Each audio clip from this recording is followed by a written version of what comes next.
sapian bah. Kau menghapuskan nasib babilangan bubuhannya tuh. Mereka itu udah saling mencinta. Ulun bersedia menerima ilmuku yang ini. Lebih baik kita membantu dan menolong mereka saat itu terjadi. Dengan segala konsekuensinya.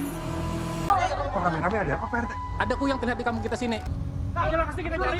Ikam cek rumah Ikam Pang. Kalau Pina Rusmiati kenapa-napa.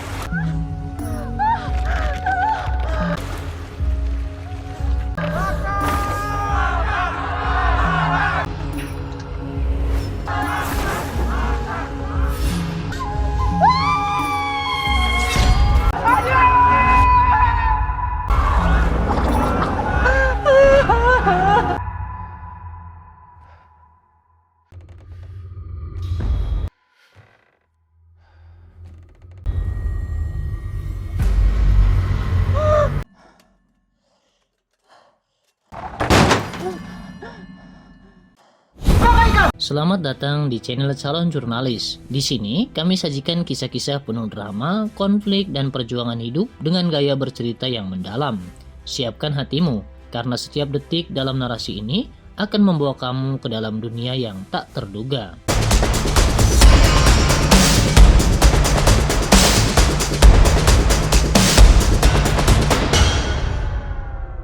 Selamat datang di channel Calon Jurnalis. Channel ini menghadirkan kisah-kisah film yang tidak hanya diceritakan ulang, tetapi ditelusuri alurnya, dirangkai kembali peristiwanya, dan dipahami maknanya secara utuh melalui narasi yang runut dan mendalam. Pernahkah kita bertanya, sampai sejauh apa seseorang rela melangkah demi mempertahankan cinta? Dan ketika rasa takut kehilangan menjadi lebih kuat daripada akal sehat, apakah manusia masih mampu membedakan antara pengorbanan dan kehancuran? Film Kuyan membawa pertanyaan itu ke dalam sebuah kisah kelam yang berakar pada kepercayaan lama, tekanan sosial, dan luka batin yang perlahan berubah menjadi teror. Cerita dimulai di sebuah wilayah pedalaman Kalimantan, jauh dari hiruk-pikuk kota dan modernitas. Sebuah desa kecil digambarkan hidup berdampingan dengan hutan lebat dan sungai yang seolah tidak pernah tidur. Alam di sekitar desa terasa tenang, namun menyimpan kesan asing, seakan ada sesuatu yang selalu mengawasi dari balik pepohonan. Di desa inilah Rusmiati tinggal. Seorang perempuan desa yang hidupnya sederhana, nyaris tak pernah menjadi pusat perhatian.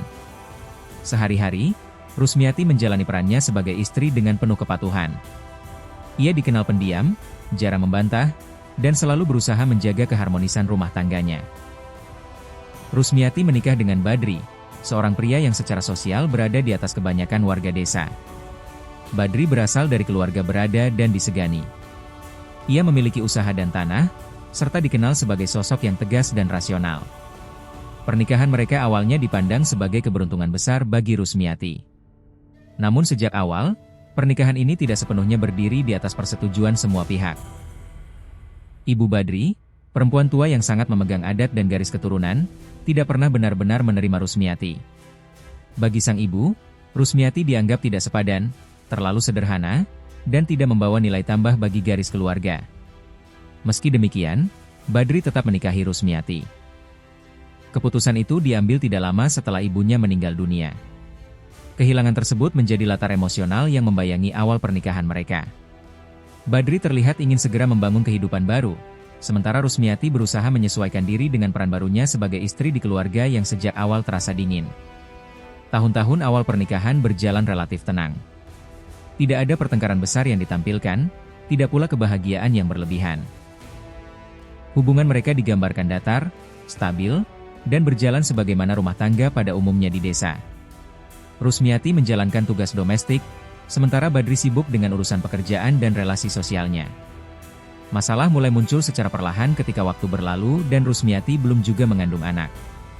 Di lingkungan desa yang masih sangat memandang penting keturunan, ketiadaan anak bukan sekadar persoalan pribadi, tetapi menjadi isu sosial. Tatapan tetangga berubah, bisik-bisik mulai terdengar, dan tekanan datang dari arah yang tidak pernah diucapkan secara langsung. Bagi keluarga Badri, terutama pihak ibu mertua yang meski telah meninggal namun nilai-nilainya masih hidup, ketiadaan keturunan dianggap sebagai kegagalan seorang istri. Badri mulai menerima saran halus hingga terang-terangan agar mempertimbangkan menikah lagi. Tidak semua saran itu datang dari keluarga, sebagian berasal dari lingkungan sosial yang memandang wajar poligami demi memperoleh anak. Badri sendiri tidak segera mengambil keputusan.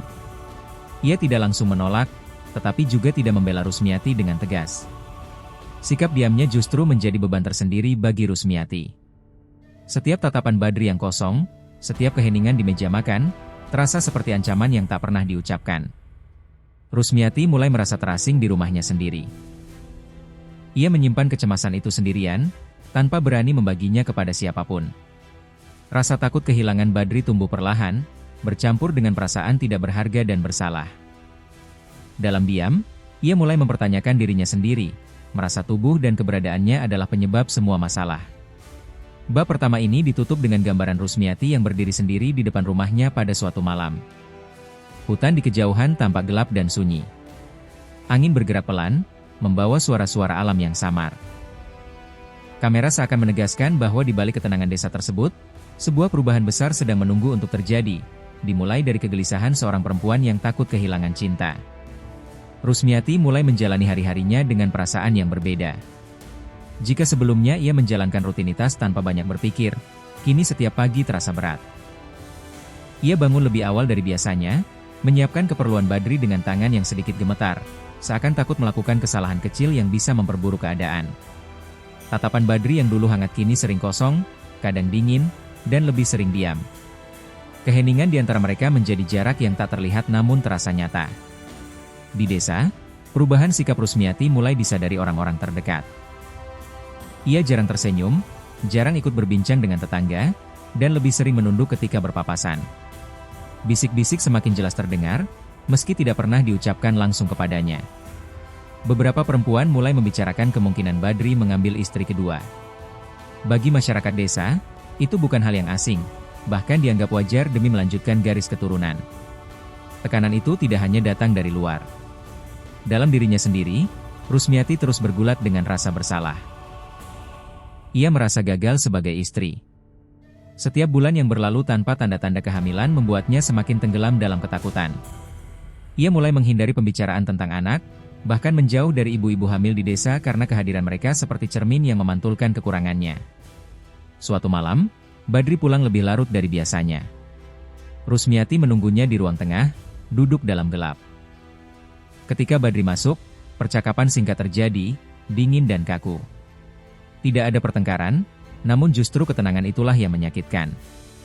Badri hanya mengatakan bahwa keluarganya kembali membicarakan soal keturunan.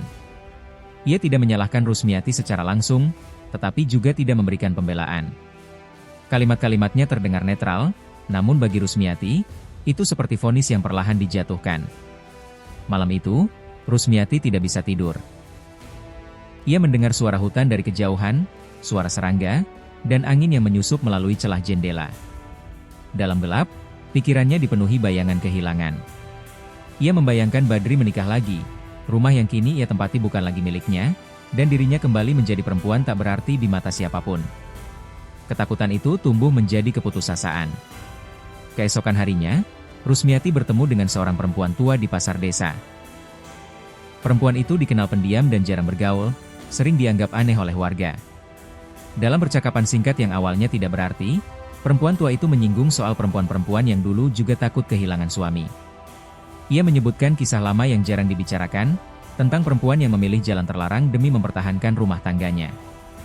Rusmiati awalnya mengabaikan cerita itu. Namun kata-kata tentang kekuatan lama dan ritual yang bisa mengubah nasib terus terngiang di kepalanya.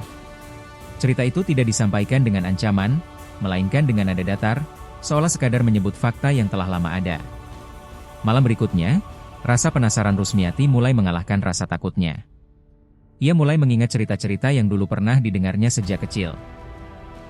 Tentang makhluk yang bisa terbang di malam hari, tentang perempuan yang berubah demi mempertahankan kecantikan dan daya tarik. Cerita itu selalu ditutup dengan peringatan, tetapi bagi Rusmiati, yang tersisa justru kemungkinan untuk bertahan. Hari demi hari, hubungan Rusmiati dan Badri semakin dingin. Badri mulai sering menghabiskan waktu di luar rumah. Ia terlihat sibuk, namun tidak pernah benar-benar menjelaskan apa yang ia lakukan. Rusmiati tidak berani bertanya lebih jauh. Ia takut jawaban yang akan ia dengar justru menguatkan ketakutannya sendiri. Dalam kesendirian itu, Rusmiati akhirnya memutuskan untuk mencari perempuan tua yang ia temui di pasar. Ia mendatangi rumahnya yang terletak di pinggir desa, dekat hutan. Rumah itu tampak tua dan jarang dikunjungi orang. Setiap langkah Rusmiati terasa berat, seolah nalurinya memperingatkan agar ia berbalik arah. Ketika bertemu, perempuan tua itu tidak terkejut. Ia seakan sudah menunggu. Tanpa banyak basa-basi, ia mendengarkan cerita Rusmiati tentang pernikahan, tekanan keluarga, dan ketakutan kehilangan suami. Tidak ada penghakiman dalam tatapannya. Yang ada hanya pemahaman yang dingin. Perempuan tua itu kemudian menjelaskan bahwa apa yang dicari Rusmiati memang ada, tetapi bukan tanpa konsekuensi.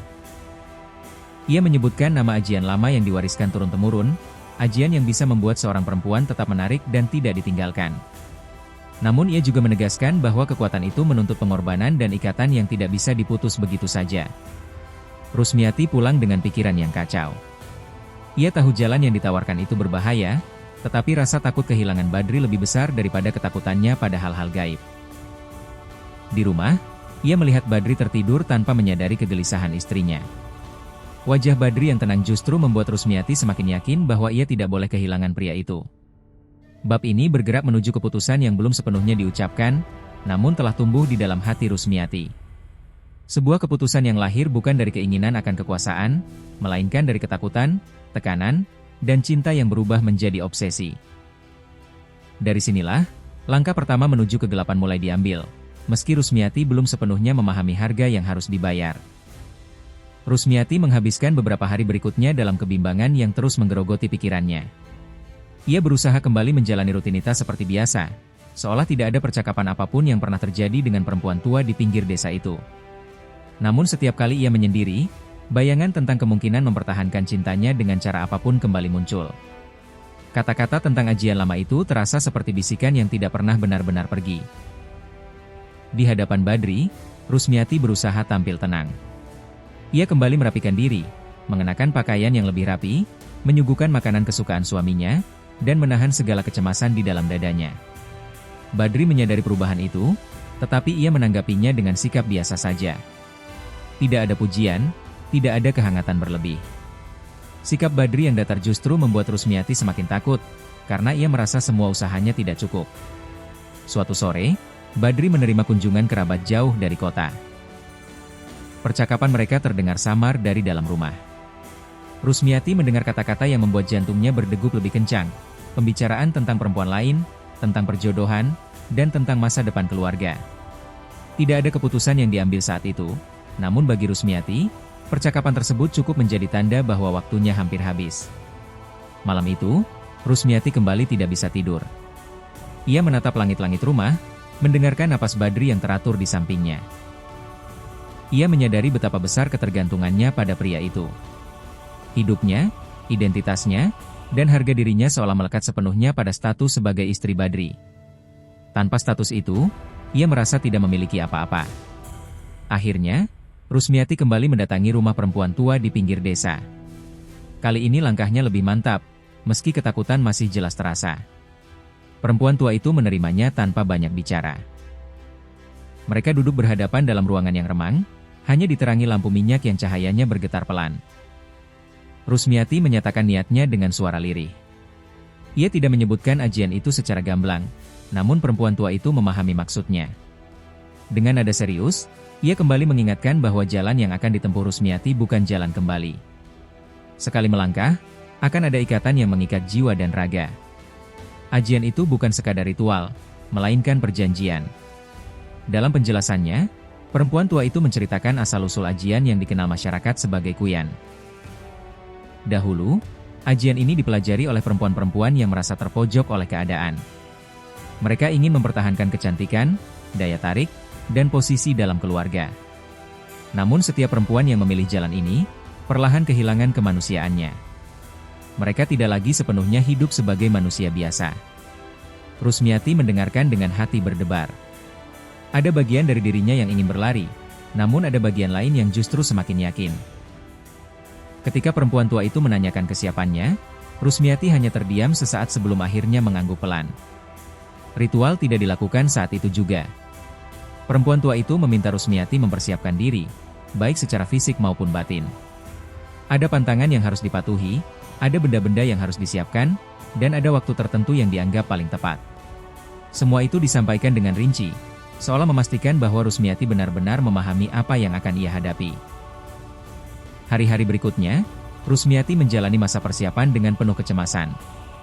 Ia mulai menjauh dari warga desa, menghindari percakapan, dan lebih sering menghabiskan waktu sendirian. Badri memperhatikan perubahan itu, namun menganggapnya sebagai kelelahan atau kesedihan biasa. Ia tidak pernah menyangka bahwa istrinya sedang bersiap mengambil langkah yang akan mengubah segalanya. Pada malam yang telah ditentukan, Rusmiati diam-diam meninggalkan rumah. Hutan di sekitar desa tampak lebih gelap dari biasanya. Suara alam terasa lebih dekat, lebih menekan. Setiap langkah Rusmiati diiringi rasa takut dan keraguan, namun ia terus melangkah, seakan ada kekuatan lain yang menuntunnya. Di sebuah tempat tersembunyi di dalam hutan, ritual itu dilakukan. Perempuan tua memimpin dengan gerakan yang terukur dan kata-kata yang tidak sepenuhnya dimengerti Rusmiati. Udara terasa berat, dan suasana menjadi semakin mencekam. Dalam proses itu, Rusmiati diminta mengorbankan sesuatu yang sangat personal, sebagai tanda kesediaannya terikat dengan ajian tersebut. Ritual berlangsung lama, hingga akhirnya berakhir dalam keheningan yang aneh. Rusmiati merasakan tubuhnya lemas, kepalanya berat, dan pikirannya kacau. Namun di balik rasa sakit itu, ada sensasi lain yang sulit dijelaskan, seolah ada sesuatu yang baru kini hidup di dalam dirinya. Ketika Rusmiati kembali ke rumah menjelang fajar, ia merasa berbeda. Tubuhnya terasa ringan, wajahnya tampak lebih segar, dan matanya memancarkan sorot yang tidak pernah ia miliki sebelumnya. Ia menatap bayangannya sendiri dengan perasaan campur aduk antara takut dan lega. Hari-hari setelah ritual memperlihatkan perubahan yang jelas. Badri mulai kembali memperhatikan Rusmiati. Ia memuji penampilan istrinya, menghabiskan lebih banyak waktu di rumah, dan bersikap lebih lembut. Bagi Rusmiati, perubahan itu terasa seperti jawaban atas semua ketakutannya. Ia meyakini bahwa pilihannya benar. Namun bersamaan dengan itu, tanda-tanda ganjil mulai muncul. Rusmiati sering terbangun di tengah malam dengan tubuh berkeringat dan ingatan yang terputus. Ia menemukan luka-luka kecil yang tidak ia ketahui asalnya. Kadang ia merasa sangat lelah tanpa alasan jelas, seolah energinya terkuras oleh sesuatu yang tidak terlihat. Di desa, kejadian aneh mulai dibicarakan. Beberapa warga melaporkan ternak mereka mati secara misterius. Suara-suara aneh terdengar di malam hari, dan bayangan melintas di antara pepohonan. Ketakutan yang dulu hanya berupa cerita lama, perlahan kembali hidup. Rusmiati mendengar semua itu dengan perasaan yang tidak menentu. Di satu sisi, ia menikmati perhatian Badri yang kembali. Di sisi lain, ada rasa bersalah dan ketakutan yang mulai tumbuh, meski belum sepenuhnya ia sadari. Ia mulai memahami bahwa apa yang ia peroleh mungkin bukan hanya tentang kecantikan dan cinta, tetapi juga tentang konsekuensi yang belum sepenuhnya terungkap. Cerita terus bergerak ke arah yang semakin gelap, di mana kebahagiaan sementara yang dirasakan Rusmiati perlahan dibayangi oleh teror yang mulai menyentuh kehidupan orang-orang di sekitarnya. Pilihan yang ia ambil demi mempertahankan cinta kini mulai menunjukkan sisi lain yang jauh lebih berbahaya. Meski pada titik ini, Rusmiati masih berusaha meyakinkan dirinya bahwa semuanya masih bisa dikendalikan. Perubahan pada diri Rusmiati semakin hari semakin sulit ia pahami. Pada siang hari, ia merasa hidupnya seolah kembali seperti semula. Badri terlihat lebih sering berada di rumah, berbicara lebih banyak, bahkan sesekali tertawa. Tatapan Badri kepadanya kembali hangat, seolah perempuan yang ia nikahi dulu telah kembali sepenuhnya. Rusmiati merasakan ketenangan semu yang selama ini ia rindukan, dan ketenangan itu membuatnya ingin menutup mata terhadap keganjilan yang mulai muncul di sekelilingnya. Namun malam hari selalu membawa suasana berbeda. Ketika gelap turun dan desa mulai sunyi, Rusmiati kerap terbangun tanpa alasan yang jelas. Dadanya terasa sesak, napasnya berat, dan kepalanya dipenuhi dengungan yang membuatnya sulit berpikir jernih. Beberapa kali ia mendapati dirinya berdiri di depan jendela atau pintu rumah tanpa ingatan bagaimana ia bisa sampai di sana. Badri yang terbangun sesekali hanya mengira Rusmiati sedang mengalami mimpi buruk. Di luar rumah, desa perlahan berubah. Ketakutan yang sebelumnya hanya berupa cerita kini menjadi pengalaman nyata. Seorang warga menemukan bayinya meninggal dalam keadaan yang tidak wajar. Perempuan hamil lainnya jatuh sakit tanpa sebab yang jelas. Peristiwa-peristiwa itu menyebar dari mulut ke mulut, menumbuhkan kembali kisah lama tentang makhluk yang mengincar darah dan kehidupan. Para tetua desa mulai berkumpul, membicarakan kemungkinan terbangunnya kembali kekuatan lama. Nama Kuyan mulai disebut dengan suara pelan, seolah takut jika penyebutan itu saja sudah cukup untuk memanggilnya.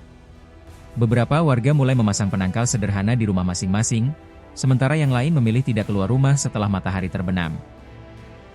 Rusmiati menyaksikan semua itu dengan perasaan yang bercampur.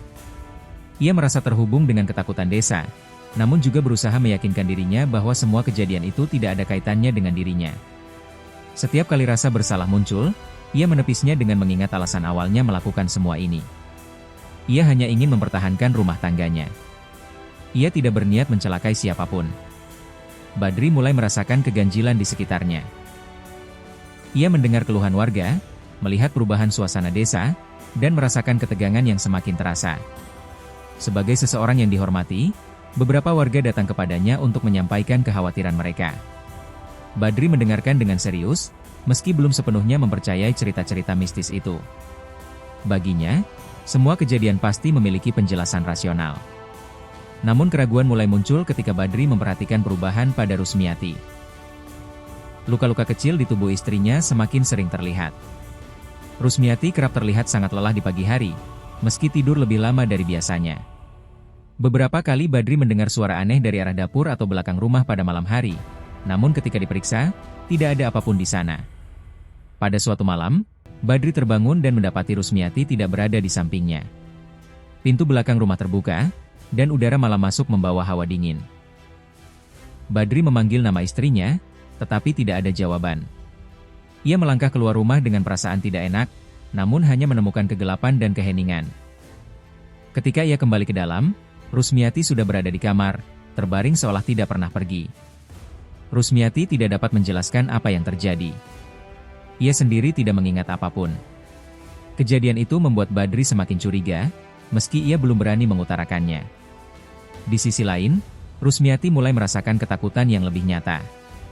Ia menyadari bahwa kendali atas tubuh dan pikirannya tidak lagi sepenuhnya miliknya. Desa kembali diguncang oleh peristiwa tragis. Seorang perempuan hamil ditemukan meninggal di rumahnya. Tangis dan jeritan memenuhi udara. Amarah mulai menggantikan ketakutan. Warga menuntut jawaban, menuntut seseorang bertanggung jawab atas semua yang terjadi. Namaku yang kini disebut dengan lantang, tidak lagi sebagai cerita, melainkan sebagai ancaman nyata. Kecurigaan mulai diarahkan pada perempuan-perempuan yang dianggap aneh atau berbeda. Rusmiati mulai merasakan tatapan-tatapan tajam ke arahnya. Ia menyadari bahwa posisinya sebagai istri Badri tidak lagi cukup untuk melindunginya dari kecurigaan. Setiap langkahnya diperhatikan, setiap geraknya diamati. Dalam keputusasaan, Rusmiati kembali mendatangi perempuan tua yang dulu membantunya. Dengan suara gemetar, ia menceritakan kejadian-kejadian yang semakin tidak terkendali. Perempuan tua itu mendengarkan dengan wajah serius, lalu mengatakan bahwa apa yang dialami Rusmiati adalah bagian dari ikatan yang telah ia terima. Ajian itu menuntut keseimbangan, dan semakin lama digunakan, semakin besar harga yang harus dibayar. Rusmiati bertanya apakah ada cara untuk menghentikannya. Jawaban yang ia terima tidak memberinya kelegaan. Ikatan itu bisa diputus, tetapi dengan pengorbanan yang jauh lebih besar daripada yang telah ia berikan sebelumnya. Perempuan tua itu memperingatkan bahwa waktu Rusmiati semakin sempit.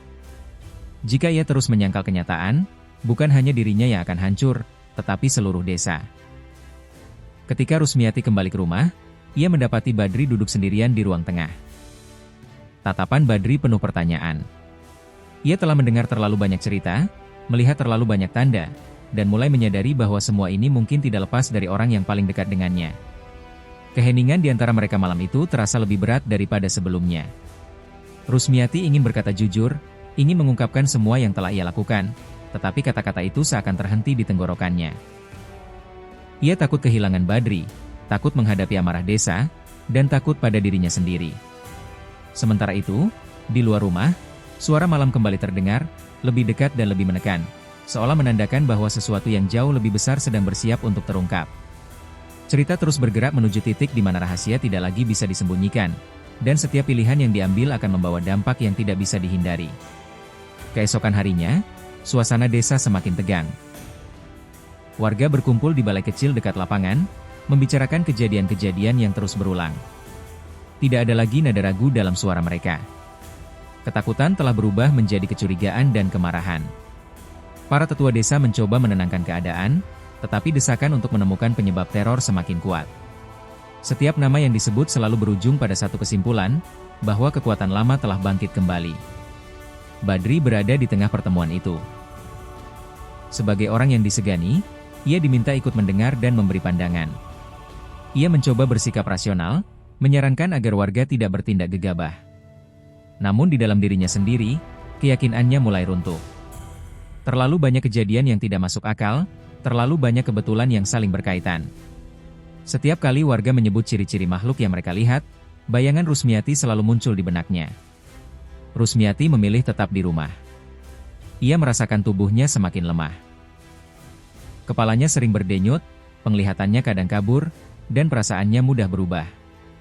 Ada saat-saat ketika ia merasa sangat marah tanpa alasan. Lalu seketika diliputi kesedihan mendalam. Ia menyadari bahwa dirinya sedang ditarik oleh dua kekuatan yang saling bertentangan.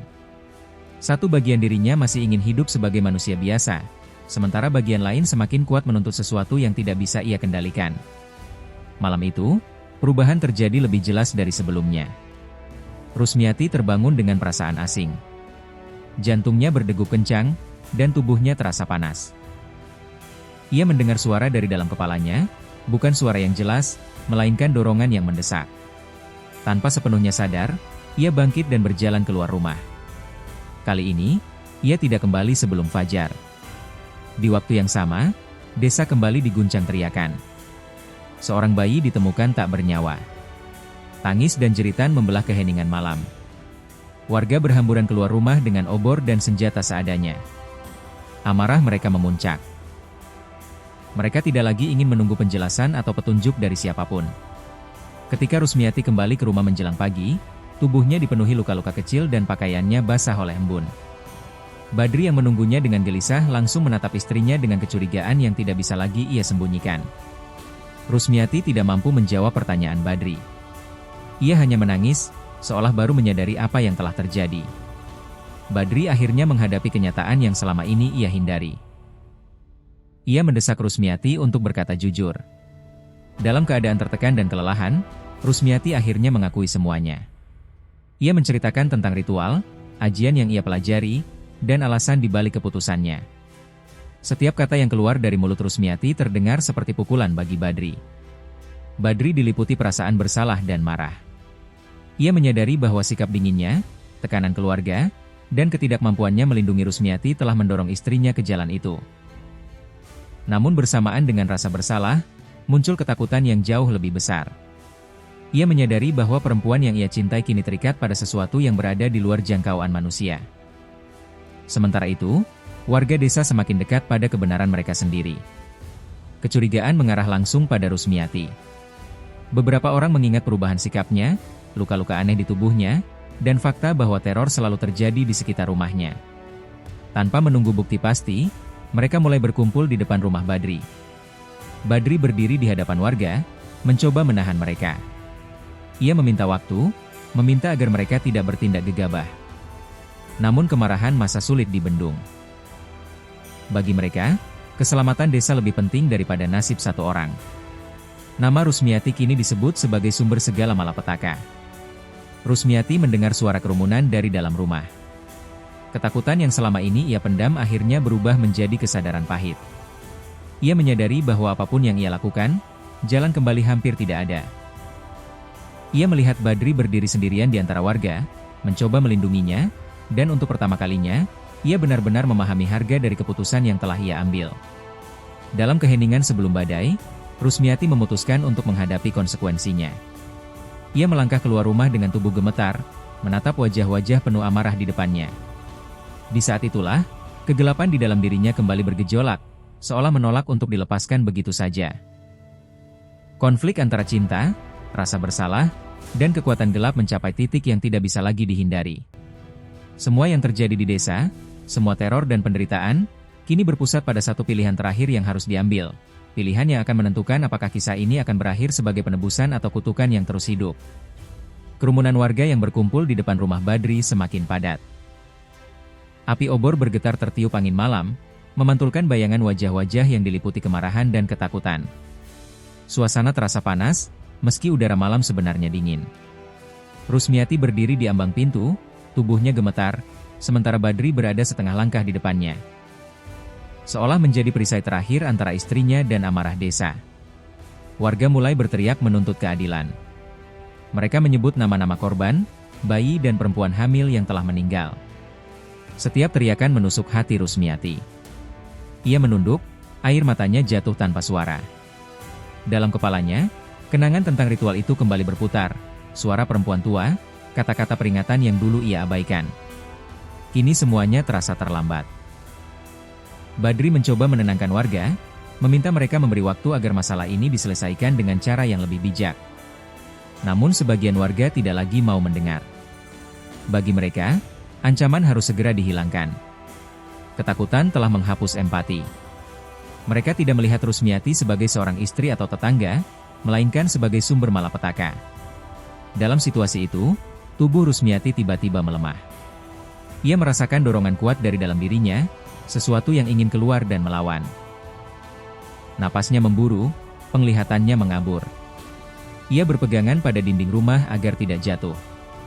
Badri menyadari perubahan itu dan berbalik menatap istrinya dengan wajah penuh kekhawatiran. Rusmiati berusaha melawan dorongan tersebut. Ia memejamkan mata, mencoba mengingat dirinya sebagai manusia, sebagai perempuan yang hanya ingin dicintai. Namun semakin ia melawan, semakin kuat tekanan di dalam kepalanya. Suara-suara samar terdengar, bukan dari luar, melainkan dari dalam dirinya sendiri. Kerumunan warga semakin gaduh. Beberapa orang mulai maju, mengangkat senjata seadanya. Badri berdiri tegak, menolak memberi jalan. Dalam hatinya, ia tahu bahwa jika ia membiarkan massa masuk, Rusmiati tidak akan selamat. Namun ia juga sadar bahwa melawan seluruh desa bukanlah hal yang mungkin. Di tengah kekacauan itu, Rusmiati tiba-tiba melangkah maju. Dengan suara lirih namun tegas, ia meminta semua orang berhenti. Suaranya terdengar berbeda, lebih dalam dan bergetar, seolah membawa gema yang tidak berasal dari tenggorokannya sendiri. Warga terdiam sejenak.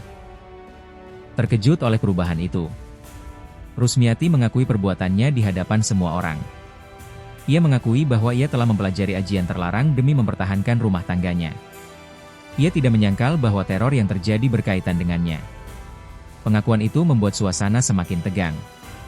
Sebagian warga merasa pengakuan itu membenarkan kecurigaan mereka, sementara yang lain mulai ragu, melihat Rusmiati bukan sebagai monster, melainkan sebagai manusia yang terdesak. Badri mendengar pengakuan itu dengan perasaan campur aduk. Ia merasa hancur, marah, dan sedih dalam waktu yang bersamaan. Namun di balik semua itu, ada rasa iba yang mendalam. Ia melihat betapa rapuhnya Rusmiati di hadapan semua orang, dan betapa besar beban yang ia pikul sendirian. Situasi kembali memanas ketika salah satu warga mengingatkan bahwa pengakuan saja tidak cukup. Mereka menuntut tindakan nyata untuk menghentikan teror. Nama perempuan tua kembali disebut. Beberapa orang mengusulkan untuk mendatangi rumahnya dan memaksanya memberikan solusi. Yang lain justru ingin langsung menghabisi Rusmiati sebelum keadaan semakin buruk. Badri akhirnya mengambil keputusan. Ia meminta izin kepada warga untuk membawa Rusmiati menemui perempuan tua tersebut. Ia berjanji akan melakukan apapun yang diperlukan untuk menghentikan teror, asalkan warga tidak bertindak anarkis malam itu. Setelah perdebatan panjang, sebagian warga setuju dengan syarat Badri dan Rusmiati tidak mencoba melarikan diri. Dengan pengawalan beberapa warga, Badri dan Rusmiati menuju rumah perempuan tua di pinggir desa. Perjalanan itu terasa panjang dan sunyi. Rusmiati berjalan tertatih, tubuhnya semakin lemah. Setiap langkah terasa seperti menarik beban yang sangat berat. Sesekali ia berhenti, memegangi kepalanya, seolah menahan sesuatu yang ingin keluar. Perempuan tua itu menyambut mereka dengan wajah muram. Ia seakan sudah mengetahui apa yang akan terjadi. Tanpa banyak bicara, ia membawa mereka masuk ke dalam rumah. Di hadapan Badri, perempuan tua itu menjelaskan bahwa ikatan ajian yang telah diterima Rusmiati hampir mencapai titik di mana ia tidak lagi bisa mengendalikannya. Jika dibiarkan, Rusmiati akan sepenuhnya berubah, dan teror tidak akan berhenti. Badri bertanya apakah masih ada cara untuk menyelamatkan istrinya dan desa. Jawaban yang ia terima tidak memberinya harapan yang mudah. Ikatan itu hanya bisa diputus dengan pengorbanan besar. Rusmiati harus memilih antara melepaskan ajian tersebut sepenuhnya dengan risiko kehilangan nyawanya, atau membiarkan dirinya berubah sepenuhnya dan menjadi ancaman abadi. Mendengar itu, Rusmiati menangis. Ia memandang Badri dengan tatapan penuh penyesalan. Ia menyadari bahwa semua yang ia lakukan demi mempertahankan cinta justru menghancurkan segalanya. Dalam keheningan itu, Rusmiati mulai mempertimbangkan pilihan terakhirnya, sebuah pilihan yang tidak hanya menentukan nasibnya sendiri, tetapi juga keselamatan orang-orang di sekitarnya. Cerita bergerak menuju titik akhir yang semakin dekat, di mana setiap detik terasa menentukan.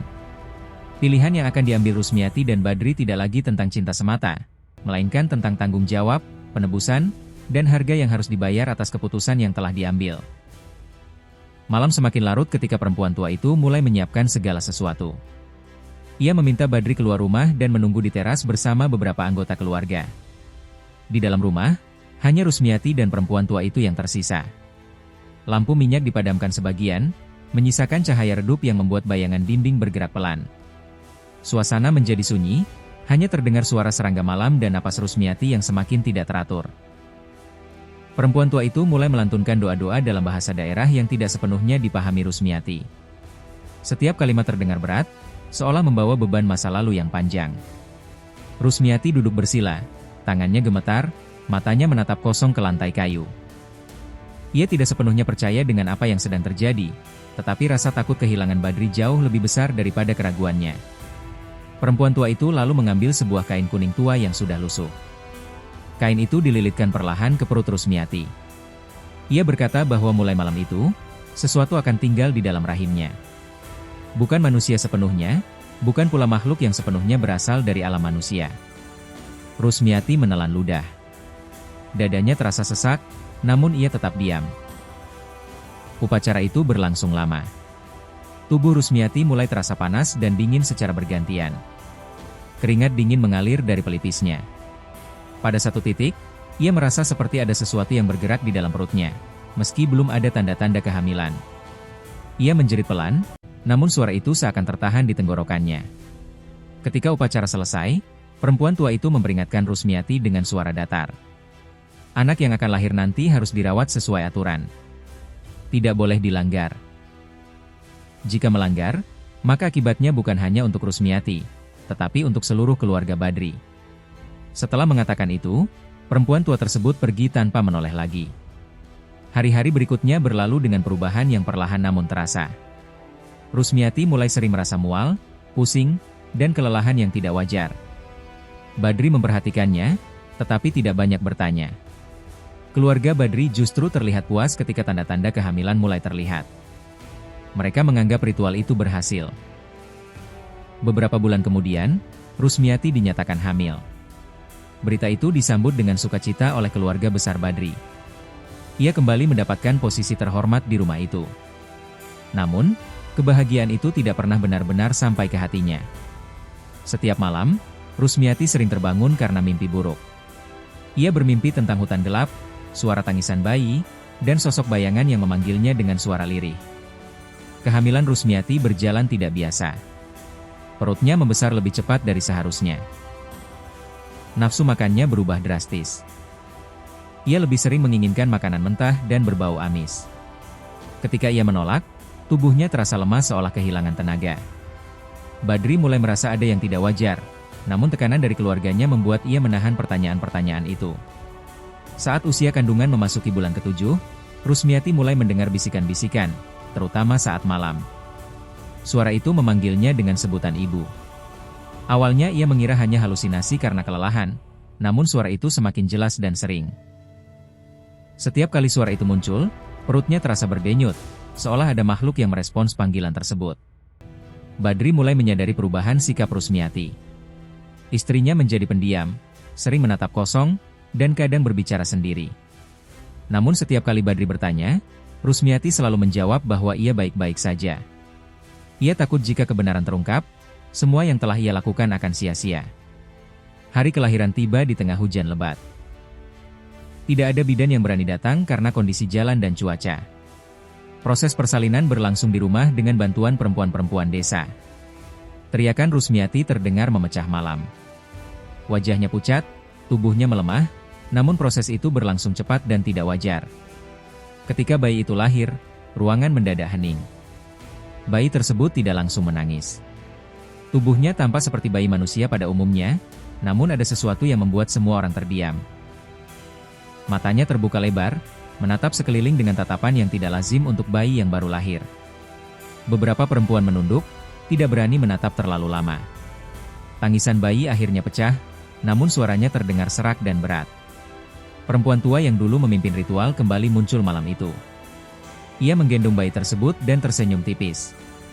Ia menyebut bayi itu sebagai Kuyan. Nama yang menurutnya membawa kekuatan dan perlindungan. Rusmiati terbaring lemah, menatap bayi itu dengan perasaan campur aduk. Ia akhirnya memiliki anak, tetapi hatinya justru dipenuhi rasa takut. Sejak malam itu, hidup Rusmiati tidak pernah benar-benar sama lagi. Hari demi hari, bayi Kuyan tumbuh dengan cepat. Perkembangannya tidak seperti anak-anak lain. Ia jarang menangis, tetapi sering menatap lama dengan mata yang tajam. Hewan-hewan di sekitar rumah sering bertingkah aneh ketika bayi itu berada di dekat mereka. Beberapa ayam mati mendadak, anjing-anjing desa menyalak tanpa arah setiap malam. Rusmiati mulai merasa ikatan yang aneh dengan anaknya. Ada rasa sayang yang kuat, tetapi juga ketakutan yang tidak bisa ia jelaskan. Ia menyadari bahwa setiap kali ia merasa marah atau sedih, sesuatu yang buruk sering terjadi di sekitar rumah. Seolah emosi Rusmiati memengaruhi keberadaan anak itu.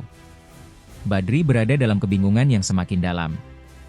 Ia mencintai anaknya, namun nalurinya mengatakan bahwa ada sesuatu yang salah. Ia mulai mempertanyakan keputusan keluarganya dan ritual yang pernah dilakukan. Namun setiap kali ia mencoba membicarakannya, keluarganya selalu menutup pembicaraan itu dengan ancaman dan peringatan. Konflik dalam rumah tangga mereka mulai terlihat jelas.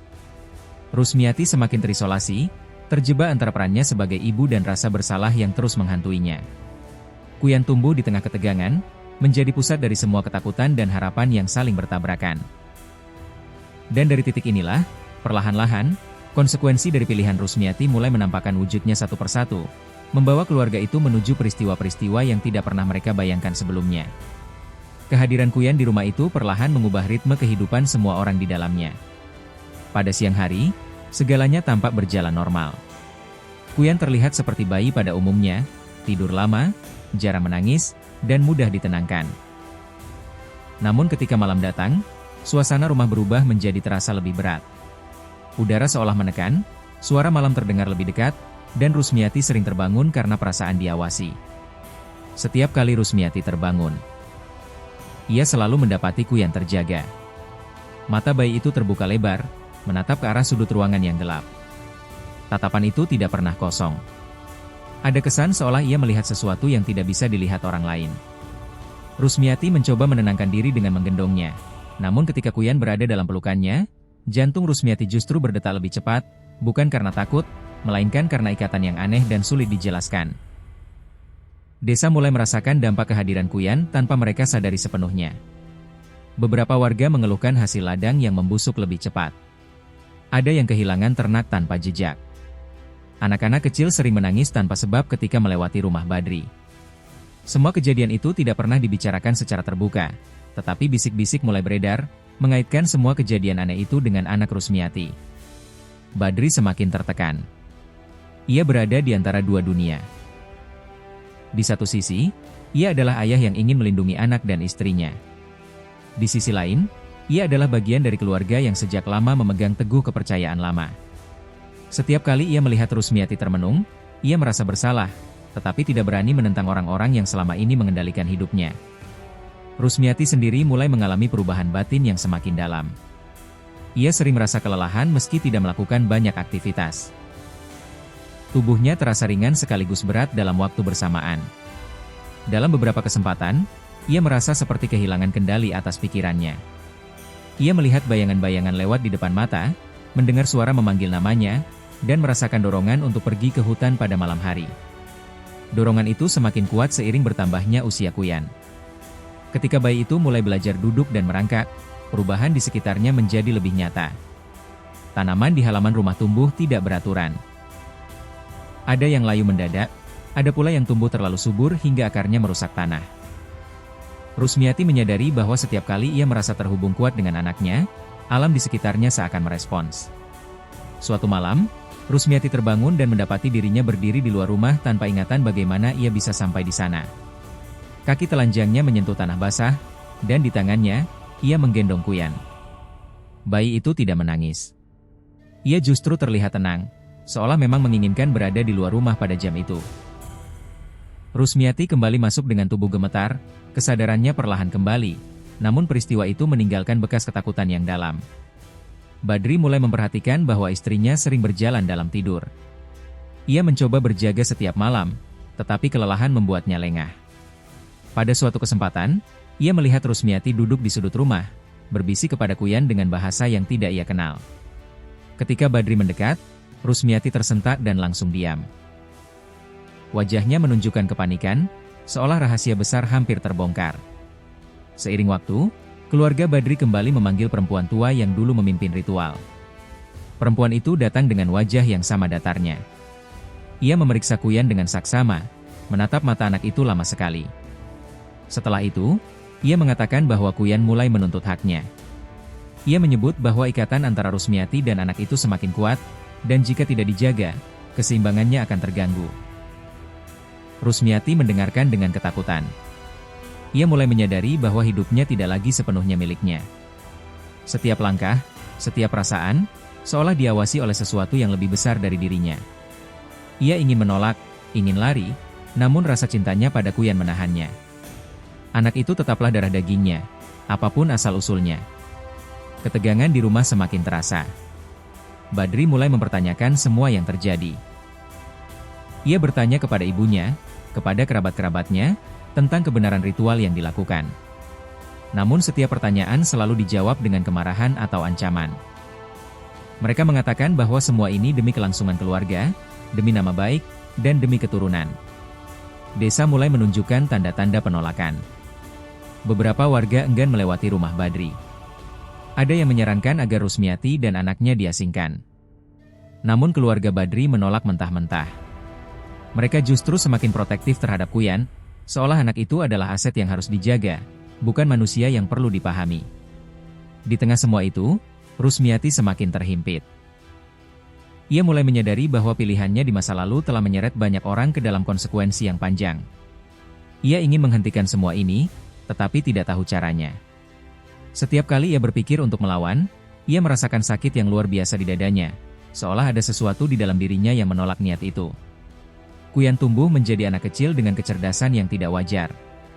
Ia jarang berbicara, tetapi setiap kata yang keluar dari mulutnya selalu tepat sasaran. Tatapannya tajam, seolah memahami lebih banyak daripada yang seharusnya. Rusmiati sering menangis diam-diam ketika melihat anaknya bermain sendirian, menyadari bahwa masa kecil Kuyan tidak akan pernah normal. Dan perlahan, Rusmiati mulai memahami bahwa cerita ini tidak hanya tentang keinginannya menjadi seorang ibu, tetapi tentang harga yang harus dibayar ketika manusia mencoba melampaui batas-batas yang seharusnya tidak disentuh. Perubahan pada Kuyan semakin jelas ketika ia mulai bisa berjalan. Langkah-langkah kecilnya selalu mengarah ke tempat yang sama, ke batas desa yang berbatasan langsung dengan hutan lebat. Setiap kali Rusmiati menyadari hal itu, ia segera menggendong anaknya kembali ke rumah. Tetapi ada perasaan kuat seolah Kuyan sedang dipanggil oleh sesuatu yang tidak kasat mata. Tatapan anak itu selalu tertuju ke arah pepohonan tua, ke dalam gelap yang seakan berdenyut hidup. Rusmiati mulai mengalami mimpi-mimpi yang semakin intens. Dalam tidurnya, ia melihat dirinya berlari di antara akar-akar besar, rambutnya terurai, napas. Mereka mengatakan bahwa semua ini demi kelangsungan keluarga, demi nama baik, dan demi keturunan. Desa mulai menunjukkan tanda-tanda penolakan. Beberapa warga enggan melewati rumah Badri. Ada yang menyarankan agar Rusmiati dan anaknya diasingkan. Namun keluarga Badri menolak mentah-mentah. Mereka justru semakin protektif terhadap Kuyan, seolah anak itu adalah aset yang harus dijaga, bukan manusia yang perlu dipahami. Di tengah semua itu, Rusmiati semakin terhimpit. Ia mulai menyadari bahwa pilihannya di masa lalu telah menyeret banyak orang ke dalam konsekuensi yang panjang. Ia ingin menghentikan semua ini, tetapi tidak tahu caranya. Setiap kali ia berpikir untuk melawan, ia merasakan sakit yang luar biasa di dadanya, seolah ada sesuatu di dalam dirinya yang menolak niat itu. Kuyan tumbuh menjadi anak kecil dengan kecerdasan yang tidak wajar. Ia jarang berbicara, tetapi setiap kata yang keluar dari mulutnya selalu tepat sasaran. Tatapannya tajam, seolah memahami lebih banyak daripada yang seharusnya. Rusmiati sering menangis diam-diam ketika melihat anaknya bermain sendirian, menyadari bahwa masa kecil Kuyan tidak akan pernah normal. Dan perlahan, Rusmiati mulai memahami bahwa cerita ini tidak hanya tentang keinginannya menjadi seorang ibu, tetapi tentang harga yang harus dibayar ketika manusia mencoba melampaui batas-batas yang seharusnya tidak disentuh. Perubahan pada Kuyan semakin jelas ketika ia mulai bisa berjalan. Langkah-langkah kecilnya selalu mengarah ke tempat yang sama, ke batas desa yang berbatasan langsung dengan hutan lebat. Setiap kali Rusmiati menyadari hal itu, ia segera menggendong anaknya kembali ke rumah. Tetapi ada perasaan kuat seolah Kuyan sedang dipanggil oleh sesuatu yang tidak kasat mata. Tatapan anak itu selalu tertuju ke arah pepohonan tua, ke dalam gelap yang seakan berdenyut hidup. Rusmiati mulai mengalami mimpi-mimpi yang semakin intens. Dalam tidurnya, ia melihat dirinya berlari di antara akar-akar besar, rambutnya terurai. Napasnya terengah, sementara di kejauhan terdengar suara tangisan bayi bercampur tawa lirih. Setiap kali terbangun, tubuhnya basah oleh keringat dingin. Ia merasakan sakit di tengkuk dan punggungnya, seperti bekas sayatan yang tidak terlihat. Namun yang paling menakutkan bukan rasa sakit itu, melainkan rasa rindu aneh yang muncul setelah mimpi-mimpi tersebut, rindu pada hutan, pada malam, pada kebebasan yang gelap. Badri berusaha mempertahankan kewarasannya dengan bekerja lebih keras. Ia sering meninggalkan rumah sejak pagi buta dan pulang ketika matahari hampir tenggelam.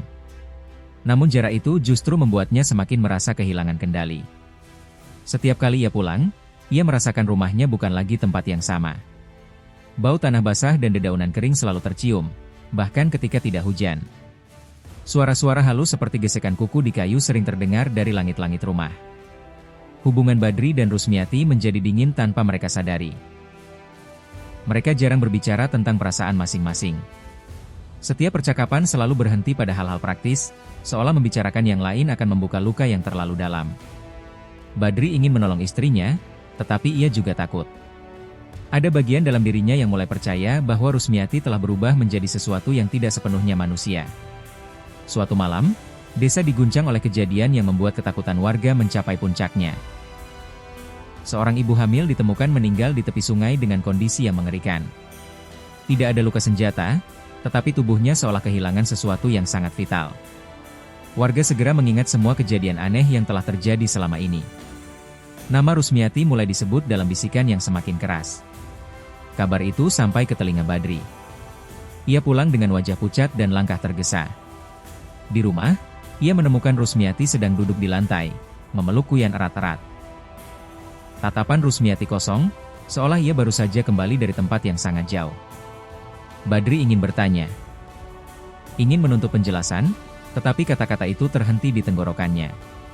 Ia melihat sesuatu di mata istrinya yang membuatnya mundur, campuran rasa bersalah, ketakutan, dan kekuatan yang asing. Rusmiati mulai menyadari bahwa desa tidak lagi aman bagi mereka. Ia mendengar rencana warga untuk mendatangi rumahnya, untuk mencari jawaban, atau mungkin untuk menuntut balas. Dalam keheningan malam, ia berbicara pada dirinya sendiri, mencoba meyakinkan bahwa semua ini bisa dihentikan. Namun setiap kali ia berniat mengakhiri ajian yang telah ia pelajari, tubuhnya menolak. Ada rasa sakit yang menusuk, ada suara yang membisiki bahwa perjanjian tidak bisa dibatalkan begitu saja. Kuyan merespons ketegangan itu dengan cara yang mengerikan. Setiap kali Rusmiati menangis, anak itu tertawa pelan. Setiap kali Badri marah, Kuyan hanya menatap tanpa emosi. Anak itu seolah menyerap konflik di sekitarnya dan mengubahnya menjadi sesuatu yang memperkuat dirinya sendiri. Rusmiati mulai takut pada anak yang ia cintai sepenuh hati. Perempuan tua yang dulu memimpin ritual kembali muncul tanpa diundang. Ia datang di pagi hari, membawa bau asap dan tanah. Tanpa banyak bicara, ia mengatakan bahwa waktu Rusmiati hampir habis. Ikatan yang ia bangun dengan ajian itu telah mencapai titik yang tidak bisa dikendalikan. Jika Rusmiati tidak menyerahkan sesuatu yang lebih besar, maka ajian itu akan mengambilnya dengan cara yang lebih kejam. Badri akhirnya mendengar kebenaran yang selama ini disembunyikan. Ia mengetahui bahwa ritual itu tidak hanya tentang kecantikan dan keturunan, tetapi tentang perjanjian yang menuntut korban berkelanjutan. Mendengar itu, Badri hancur. Ia menyadari bahwa keputusannya di masa lalu, ketidakmampuannya melindungi Rusmiati dari tekanan keluarga, telah menyeret mereka ke jurang yang dalam. Konflik memuncak ketika warga desa berkumpul di depan rumah Badri. Mereka datang dengan obor, dengan amarah, dan dengan ketakutan yang telah berubah menjadi kebencian. Teriakan menuntut keadilan menggema. Rusmiati memeluk Kuyan semakin erat. Ia tahu bahwa malam itu akan menentukan segalanya. Badri berdiri di antara warga dan keluarganya. Ia berteriak meminta waktu, meminta pengertian. Namun suara massa sudah terlalu keras. Dalam kekacauan itu, Rusmiati mengambil keputusan yang tidak pernah ia bayangkan sebelumnya.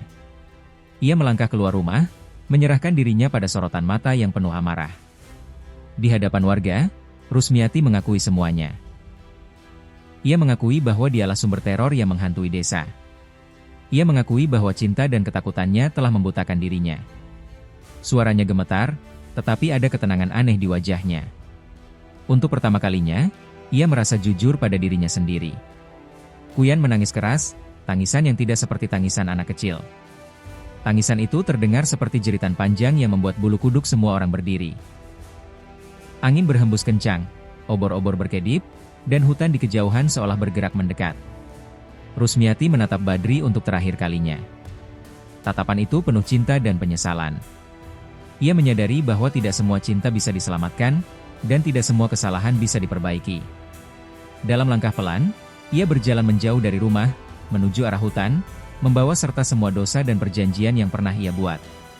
Badri berteriak memanggil namanya, tetapi Rusmiati tidak menoleh. Warga terdiam, menyaksikan sosok perempuan itu menghilang dalam kegelapan. Malam itu, desa kehilangan satu nyawa, tetapi teror perlahan mereda. Keesokan paginya, hutan kembali sunyi. Tidak ada lagi kejadian aneh, tidak ada lagi bisikan. Kuyan ditemukan tertidur di rumah, tampak seperti anak kecil biasa. Namun Badri tahu, ketenangan itu datang dengan harga yang sangat mahal. Ia hidup dengan bayangan cinta yang hilang, dan dengan kesadaran bahwa beberapa pilihan, sekali diambil, akan mengubah hidup selamanya. Hari-hari setelah kepergian Rusmiati berjalan seperti waktu yang tertahan. Desa memang kembali sunyi. Namun kesunyian itu bukan ketenangan yang menenangkan, melainkan kehampaan yang penuh kewaspadaan. Warga tidak lagi membicarakan teror secara terbuka, tetapi setiap orang tahu bahwa apa yang terjadi tidak bisa begitu saja dilupakan. Nama Rusmiati tidak disebut, seolah dengan menghindarinya, mereka bisa menghapus rasa bersalah yang masih menggantung di udara. Badri hidup dalam keadaan setengah sadar. Ia menjalani rutinitas seperti biasa, tetapi jiwanya terasa kosong. Setiap sudut rumah mengingatkannya pada Rusmiati. Bau kain yang pernah dipakai istrinya masih tertinggal, begitu juga suara langkahnya yang seolah masih menggema di malam hari. Badri sering terbangun karena merasa ada seseorang duduk di sampingnya, menatapnya dalam diam, namun ketika ia membuka mata, yang ada hanya kegelapan. Kuyan berubah setelah malam itu. Tangisannya berhenti. Ia menjadi anak yang sangat pendiam, terlalu pendiam untuk usianya. Ia jarang tertawa, jarang menangis, dan lebih sering duduk memandangi sesuatu yang tidak terlihat oleh orang lain. Badri berusaha mendekati anak itu dengan penuh kasih, mencoba menjadi ayah yang utuh, tetapi setiap kali ia menatap mata Kuyan, ia merasakan jarak yang sulit dijelaskan. Beberapa warga mulai menyarankan agar Kuyan dibawa pergi dari desa. Mereka takut teror akan kembali jika anak itu tetap tinggal. Badri menolak keras. Bagi dirinya, Kuyan adalah satu-satunya yang tersisa dari Rusmiati. Ia tidak akan menyerahkan anak itu, apapun risikonya. Penolakan itu membuat hubungan Badri dan warga desa semakin renggang. Ia menjadi sosok yang terasing di tanah kelahirannya sendiri. Pada suatu malam, Badri mendengar suara dari belakang rumah. Suara itu lembut, nyaris seperti panggilan. Ketika ia keluar, ia melihat Kuyan berdiri di dekat pintu, menatap ke arah hutan. Anak itu tidak menangis, tidak meminta apapun. Ia hanya berdiri, seolah menunggu. Badri merasakan ketakutan yang sama seperti malam Rusmiati pergi. Ia menggendong Kuyan dan membawanya masuk. Berusaha mengusir rasa takut yang kembali merayap. Sejak malam itu, kejadian aneh kembali muncul, meski tidak seintens sebelumnya. Beberapa warga melaporkan mimpi buruk yang sama, mimpi tentang seorang perempuan berambut panjang berjalan di antara pepohonan sambil membawa cahaya redup. Mereka terbangun dengan perasaan kehilangan yang aneh, seolah sesuatu telah diambil dari dalam diri mereka. Badri mendengar kabar itu dengan hati yang semakin berat. Kuyan mulai berbicara untuk pertama kalinya. Kata-kata pertamanya bukan panggilan ayah atau ibu, melainkan satu kalimat pendek yang membuat darah Badri terasa membeku. Anak itu berkata bahwa ibunya baik-baik saja. Tidak ada nada emosi dalam ucapannya, seolah ia menyampaikan fakta sederhana. Badri bertanya di mana ibunya berada, tetapi Kuyan hanya tersenyum tipis, senyum yang terlalu dewasa untuk seorang anak kecil. Badri mulai menyadari bahwa ikatan antara Rusmiati dan Kuyan tidak pernah benar-benar putus. Ia merasa bahwa apa yang terjadi malam itu bukanlah akhir, melainkan perubahan bentuk. Teror tidak lagi muncul sebagai serangan fisik, tetapi sebagai bayangan yang terus mengikuti mereka. Setiap keputusan Badri terasa diawasi, setiap langkah terasa ditimbang oleh sesuatu yang tidak kasat mata. Perempuan tua yang dulu memimpin ritual tidak pernah terlihat lagi. Tidak ada yang tahu kemana ia pergi. Namun Badri tahu, kepergiannya bukan kebetulan. Ia merasa bahwa semua yang terlibat dalam perjanjian itu telah menarik diri, meninggalkan Badri dan Kuyan untuk menghadapi sisa-sisanya sendiri. Waktu berlalu, dan Kuyan tumbuh menjadi anak yang semakin sulit dipahami. Ia sering menghilang dari pandangan Badri, hanya untuk ditemukan di tempat-tempat yang seharusnya tidak bisa ia jangkau. Setiap kali Badri memarahinya, Kuyan menatapnya dengan tatapan yang tenang, tanpa rasa takut. Tatapan itu membuat Badri merasa kecil dan tidak berdaya. Suatu malam, hujan turun deras, mirip dengan malam-malam awal teror dulu. Badri terbangun dan mendapati pintu rumah terbuka. Kuyan tidak ada di tempat tidurnya. Dengan panik, Badri berlari keluar, mengikuti jejak kaki kecil yang mengarah ke hutan. Hujan membuat tanah licin, tetapi Badri terus berlari, memanggil nama anaknya dengan suara yang hampir habis. Di tepi hutan, Badri melihat Kuyan berdiri di bawah pohon besar. Cahaya samar menyelimuti sekelilingnya. Badri berhenti, napasnya tertahan. Ia merasakan kehadiran yang sama seperti malam Rusmiati pergi. Dalam cahaya itu, ia melihat siluet perempuan yang sangat ia kenal. Tidak jelas, tidak sepenuhnya nyata, tetapi cukup untuk membuat hatinya hancur. Rusmiati tidak berbicara. Ia hanya menatap Badri dengan wajah yang penuh ketenangan. Tatapan itu bukan tatapan perempuan yang menderita, melainkan seseorang yang telah menerima nasibnya. Kuyan berdiri di antara mereka, menjadi penghubung yang tidak pernah diminta oleh siapapun. Badri jatuh berlutut. Ia menangis, memohon agar semua ini dihentikan. Ia meminta agar Rusmiati kembali, atau setidaknya membiarkannya membesarkan Kuyan tanpa bayangan masa lalu. Namun yang ia dapatkan hanyalah keheningan. Siluet itu perlahan memudar, menyatu dengan gelapnya hutan. Kuyan menoleh pada Badri dan berkata bahwa ibunya telah memilih. Pilihan itu tidak bisa diubah. Anak itu lalu berjalan kembali ke arah desa, meninggalkan Badri sendirian di bawah hujan. Badri menyadari bahwa ia tidak pernah benar-benar memiliki kendali, bukan atas Rusmiati, bukan atas Kuyan, dan bukan atas hidupnya sendiri. Sejak malam itu, Badri berhenti melawan. Ia menerima bahwa hidupnya akan selalu berdampingan dengan bayangan. Ia membesarkan Kuyan dengan segala ketidakpastian, dengan cinta yang bercampur rasa takut. Desa perlahan menerima kembali keberadaan mereka, meski jarak emosional tetap ada. Cerita Rusmiati dan Kuyan menjadi bagian dari bisikan panjang desa itu. Kisah tentang cinta, ketakutan, dan pilihan yang membawa konsekuensi jauh melampaui niat awal. Tidak ada akhir yang benar-benar bahagia, hanya keberlanjutan hidup dengan luka yang tidak pernah sepenuhnya sembuh. Dan di setiap malam yang sunyi, ketika angin berdesir dari arah hutan, desa itu mengingat bahwa ada batas-batas yang seharusnya tidak pernah dilanggar. Waktu terus bergerak, tetapi bagi Badri, setiap hari terasa seperti pengulangan dari kehilangan yang sama. Kuyan tumbuh dengan cara yang tidak pernah benar-benar bisa ia pahami. Tubuhnya berkembang seperti anak pada umumnya, namun sikap dan caranya memandang dunia selalu membuat Badri merasa sedang berbicara dengan seseorang yang jauh lebih tua. Anak itu jarang bertanya, seolah ia sudah mengetahui jawaban atas banyak hal yang belum sempat dijelaskan. Badri mencoba membesarkan Kuyan sejauh mungkin dari bayang-bayang masa lalu. Ia membatasi interaksi anak itu dengan orang-orang desa yang terlalu banyak tahu. Ia mengajarkan nilai-nilai sederhana, tentang bekerja, tentang menghargai hidup, tentang tidak menyakiti siapapun. Namun setiap usaha itu selalu terasa seperti menutup retakan dengan tangan kosong. Kuyan mendengarkan, mengangguk, tetapi Badri bisa merasakan bahwa ada bagian dalam diri anak itu yang tetap berjalan di jalur lain. Desa mulai berubah seiring waktu. Generasi baru tumbuh tanpa mengalami langsung teror yang pernah terjadi. Kisah tentang Rusmiati dan ilmu hitam mulai terdengar seperti legenda lama, diceritakan dengan setengah percaya. Namun bagi mereka yang mengalami malam-malam itu, kenangan tersebut tetap hidup. Setiap kali ada kejadian kecil yang tidak bisa dijelaskan, nama Kuyan kembali muncul dalam bisikan. Kuyan semakin sering menghabiskan waktu sendirian di tepi hutan. Ia tidak pernah masuk terlalu jauh, tetapi keberadaannya di sana selalu cukup lama untuk membuat Badri gelisah. Setiap kali Badri memanggilnya pulang, Kuyan selalu menuruti, tanpa perlawanan. Namun di mata anak itu, selalu ada sorot ketenangan yang membuat Badri bertanya-tanya. Apakah anak itu benar-benar takut pada apapun? Pada suatu sore, Badri menemukan sesuatu yang mengganggu pikirannya. Ia melihat bekas tanah yang terganggu di belakang rumah, seperti jejak ritual lama yang pernah ia lihat bertahun-tahun lalu. Tidak ada sesajen, tidak ada tanda jelas, tetapi perasaan itu kembali, perasaan bahwa sesuatu sedang disiapkan.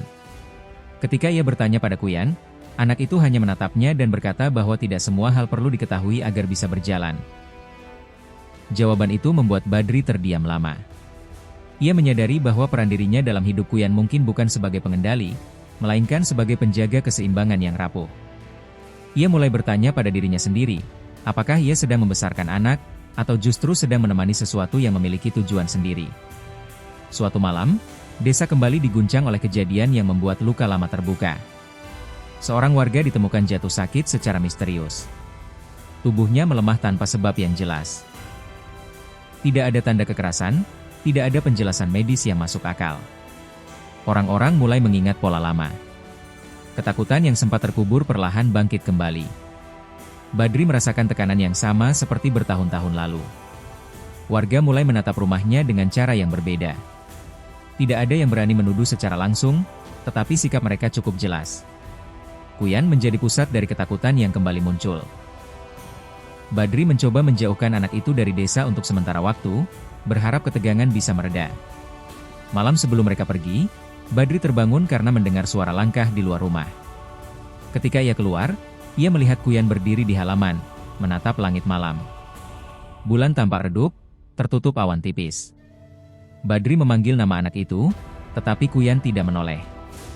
Ia hanya berkata bahwa waktunya hampir tiba. Badri bertanya waktu untuk apa, tetapi Kuyan tidak menjawab. Anak itu hanya berjalan kembali ke dalam rumah dan tidur dengan tenang, seolah tidak ada percakapan yang baru saja terjadi.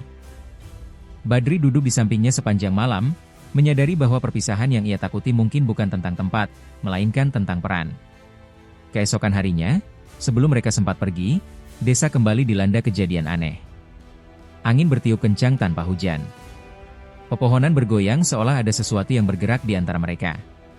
Warga berkumpul di lapangan, ketakutan mereka berubah menjadi kemarahan yang tidak terkontrol. Nama Badri kembali disebut, kali ini dengan suara yang lebih lantang. Badri tidak melarikan diri. Ia membawa Kuyan ke tengah kerumunan. Dengan suara yang bergetar, ia meminta mereka mendengarkan. Ia tidak membantah apapun, tidak juga mengakui secara langsung. Ia hanya mengatakan bahwa anak itu tidak memilih dilahirkan seperti ini, dan bahwa mengulangi kekerasan masa lalu hanya akan melahirkan luka baru. Kerumunan terdiam ketika Kuyan melangkah maju sendiri.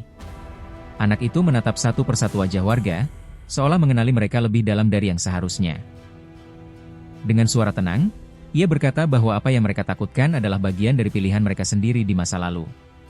Kata-kata itu sederhana, tetapi cukup untuk membuat banyak orang menunduk. Kuyan mengatakan bahwa teror tidak akan kembali seperti dulu. Ia menyatakan bahwa apa yang pernah terjadi telah mencapai akhirnya. Tidak ada ancaman, tidak ada janji. Hanya pernyataan yang disampaikan dengan keyakinan yang membuat semua orang terdiam. Angin perlahan mereda, dan suasana kembali tenang. Setelah kejadian itu, desa tidak lagi diganggu oleh peristiwa aneh. Warga perlahan kembali ke kehidupan mereka. Badri dan Kuyan tetap tinggal, tetapi jarak emosional tetap ada. Tidak ada yang benar-benar berani mendekat, dan Badri tidak memaksa. Suatu malam, Badri terbangun dan mendapati tempat tidur Kuyan kosong. Tidak ada suara, tidak ada tanda paksaan. Ia mencari ke seluruh rumah, ke halaman, ke tepi hutan. Jejak kaki kecil itu mengarah ke arah yang sama seperti malam Rusmiati pergi. Di bawah pohon besar itu, Badri menemukan sesuatu yang membuat dadanya sesak. Tidak ada Kuyan. Hanya sebuah kain kecil yang pernah dipakai Rusmiati, terlipat rapi di atas tanah. Badri berlutut, menyadari bahwa siklus itu akhirnya benar-benar selesai. Kuyan tidak pernah ditemukan. Tidak ada yang tahu kemana ia pergi. Desa perlahan menerima bahwa beberapa cerita tidak memiliki penjelasan yang bisa diterima logika. Badri hidup melanjutkan hari-harinya dalam kesunyian yang baru, membawa kenangan tentang cinta, ketakutan, dan pilihan yang telah mengubah hidupnya. Dan di setiap malam yang sunyi, ketika angin bertiup dari arah hutan, Badri tahu bahwa apapun yang pernah tumbuh dari kegelapan telah menemukan jalannya sendiri. Tidak untuk menghantui, tidak untuk membalas, tetapi untuk mengakhiri sebuah kisah yang sejak awal lahir dari cinta yang salah arah dan ketakutan yang tidak pernah dihadapi dengan jujur. Setelah kepergian Kuyan, hidup Badri berjalan dalam kesunyian yang berbeda dari sebelumnya. Tidak ada lagi rasa teror yang menekan, tetapi juga tidak ada kelegaan yang benar-benar utuh. Setiap pagi, Badri terbangun dengan perasaan seolah ada bagian dirinya yang tertinggal di hutan bersama kabut dan pepohonan tua. Ia tetap menjalani hari-harinya, bekerja, berinteraksi seperlunya dengan warga desa, namun jiwanya seperti berjalan pelan, tertinggal beberapa langkah di belakang tubuhnya. Desa menerima kepergian Kuyan dengan cara yang hampir sama seperti mereka menerima kepergian Rusmiati. Tidak ada pencarian besar-besaran. Tidak ada upaya untuk memahami apa yang sebenarnya terjadi. Semua orang memilih percaya bahwa siklus itu telah selesai. Keheningan dianggap sebagai jawaban terbaik. Namun bagi Badri, keheningan justru memunculkan pertanyaan-pertanyaan yang tidak pernah mendapat tempat untuk dijawab. Di rumah yang kini terasa terlalu besar untuk satu orang, Badri sering duduk lama di ruang tengah, menatap tempat-tempat yang dulu dipenuhi suara. Ia mengingat Rusmiati yang tersenyum malu-malu di awal pernikahan mereka, mengingat tangisan pertama Kuyan yang membangkitkan harapan sekaligus ketakutan. Semua kenangan itu bercampur menjadi satu, tidak lagi bisa dipisahkan antara kebahagiaan dan bencana. Beberapa waktu kemudian, tanda-tanda perubahan kembali muncul, bukan dalam bentuk teror, tetapi dalam bentuk kesadaran kolektif yang pelan-pelan tumbuh. Warga desa mulai lebih berhati-hati dalam ucapan dan tindakan.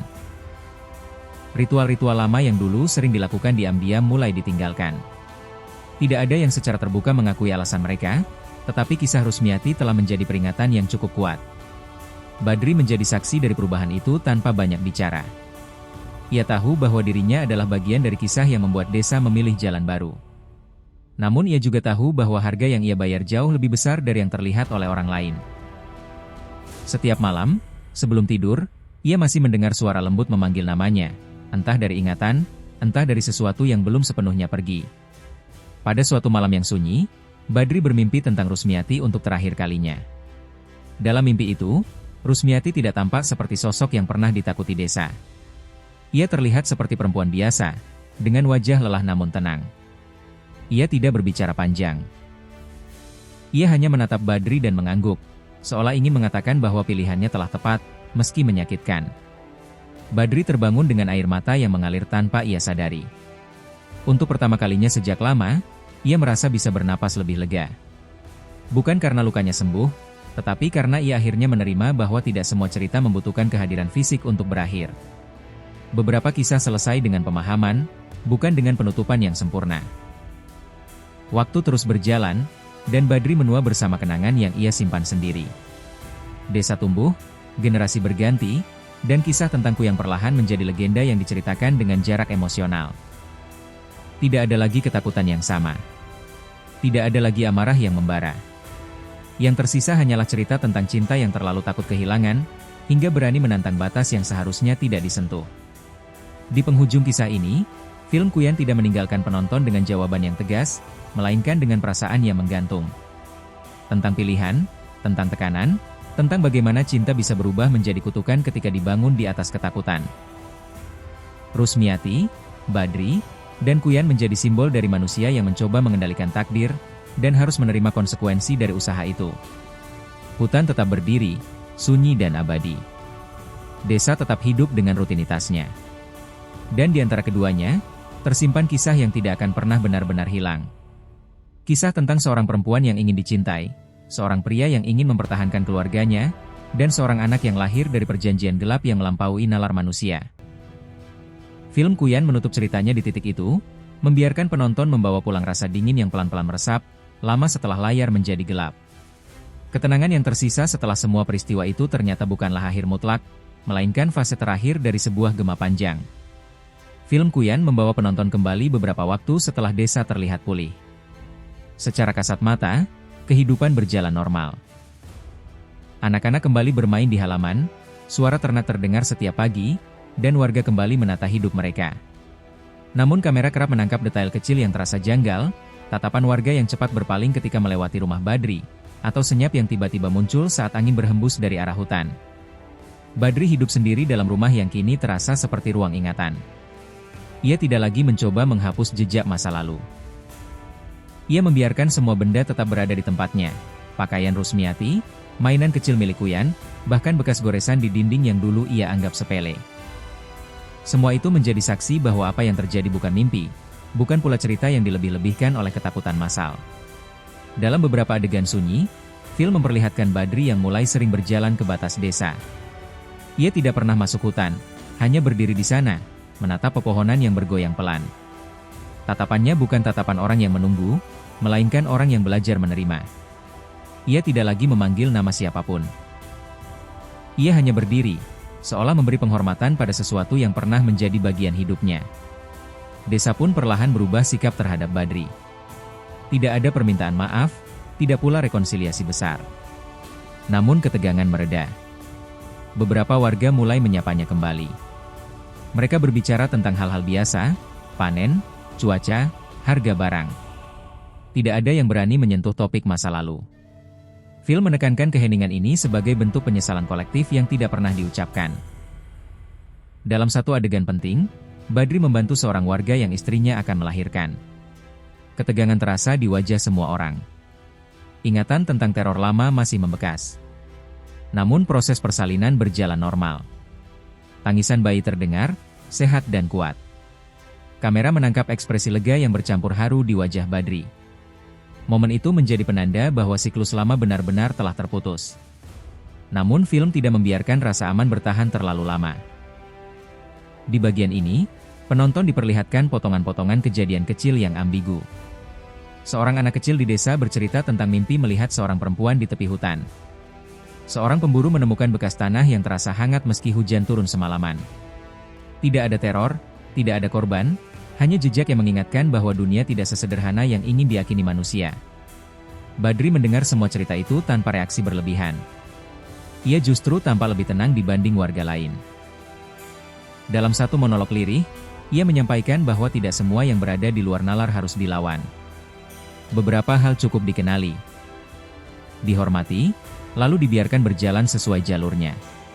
Kata-kata itu terasa sebagai hasil dari perjalanan panjang, bukan pembenaran, melainkan penerimaan. Film kemudian membawa penonton kembali ke hutan, untuk terakhir kalinya. Kamera bergerak perlahan di antara pepohonan, menyusuri akar-akar besar, mengikuti arah angin. Tidak ada musik menyeramkan, hanya suara alam yang tenang. Di kejauhan, terlihat bayangan samar yang tidak pernah dijelaskan secara gamblang. Apakah itu Rusmiati, Kuyan, atau hanya imajinasi? Film tidak memberi jawaban pasti. Di titik ini, Kuyan tidak lagi digambarkan sebagai sosok teror, melainkan sebagai konsekuensi.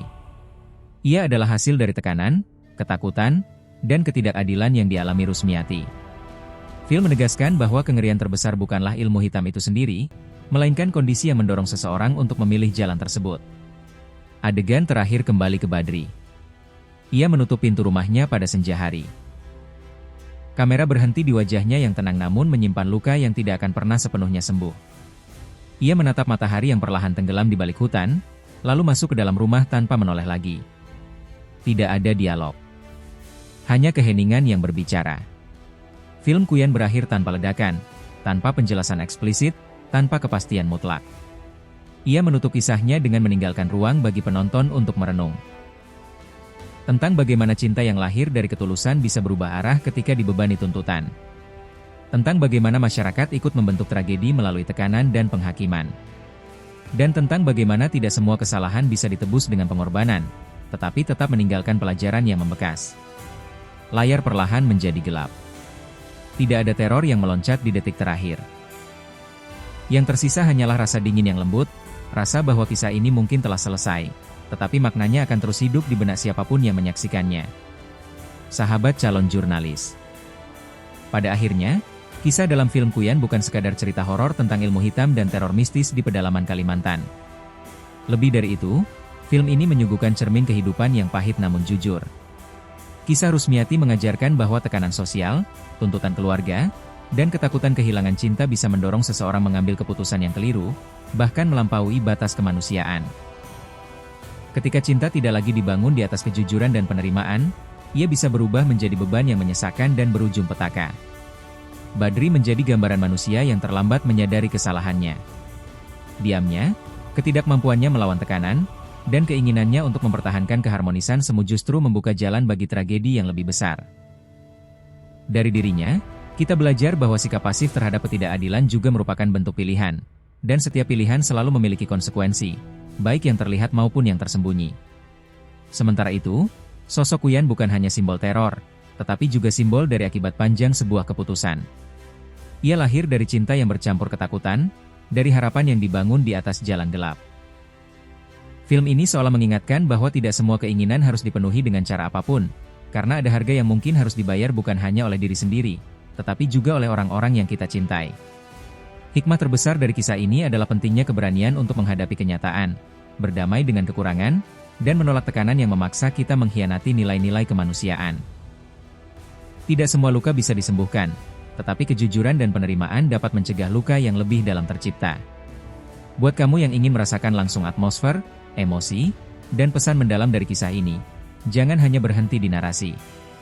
Saksikan film Kuyan langsung di bioskop atau melalui platform resmi yang tersedia, agar kamu bisa memahami ceritanya secara utuh dan menghargai karya para pembuatnya. Jika kamu menikmati narasi dan pembahasan seperti ini, jangan lupa untuk like video ini, bagikan ke teman-temanmu, dan subscribe channel Calon Jurnalis agar tidak ketinggalan konten-konten alur cerita film dan pembahasan menarik lainnya. Dukungan kalian sangat berarti untuk terus menghadirkan narasi yang berkualitas dan bermakna. Terima kasih sudah menonton hingga akhir. Kalau kamu suka narasi seperti ini, jangan lupa like, komen, dan subscribe. Aktifkan juga lonceng notifikasimu, biar gak ketinggalan cerita terbaru dari Calon Jurnalis. Sampai jumpa di kisah berikutnya, karena setiap kisah layak untuk diceritakan.